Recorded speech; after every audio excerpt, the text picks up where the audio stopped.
Can you take me through, at least maybe let's focus on the revenue org, what the typical hiring process looks like with you guys? What are the different stages? So we try to keep it to four.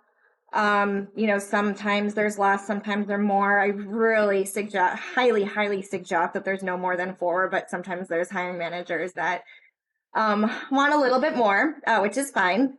We're flexible, but it always starts with the recruiter screen.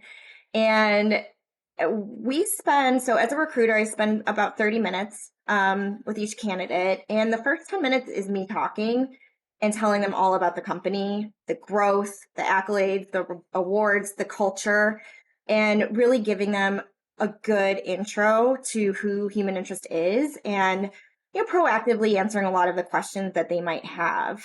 And then we do, a high level overview. Sometimes the hiring manager will have some specific knockout questions that I'll ask. Sometimes it's just really high level, me digging in and, confirming experience, identifying any red flags, confirming comp.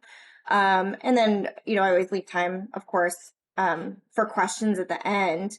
But we assess all candidates and we do move really quickly. So I always try to have like a 24 to 48 hour turnaround between each interview. We do have recruiting coordinators. We actually call them candidate experience coordinators, who are amazing, and they save my life every day because they're the ones that are working on all of the scheduling and everything behind the scenes. And, if there's any issues, they're also there for the candidate, because I'm on the phone all day. So there's nothing worse than, being on the phone with a candidate and then having another candidate, email me because they can't get on a Zoom or, the passcode's not working. So we have our candidate experience coordinators there. And, they're just so intuitive and they're just an extension of our team. So that's awesome. So they do all of the scheduling. Typically we have a hiring manager interview first, and then the leadership interview. The leader of that org will go last. And then in between, it could be any combination of a peer interview, stakeholder, or maybe someone that they'll be working with from a cross-functional perspective. So try to keep it to four.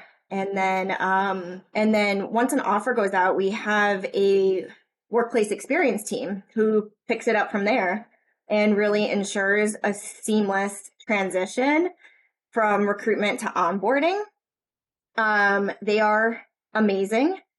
They will be in touch with the candidate from offer to start date, just with, agenda, here's what to expect.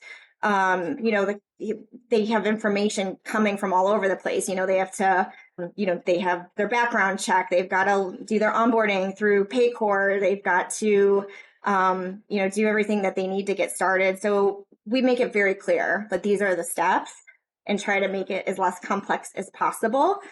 And then they're responsible for the 3-day onboarding, which we call high starts. And it's a cohort model that we really value because it gives them the chance to really work together and network. And it's a combination of, self-learning, live learning, buddy breaks.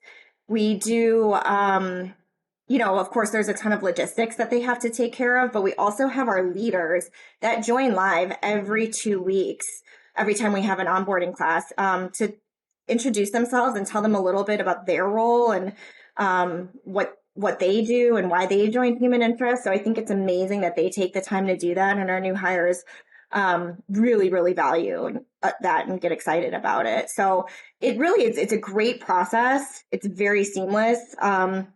So it's something we're really proud of.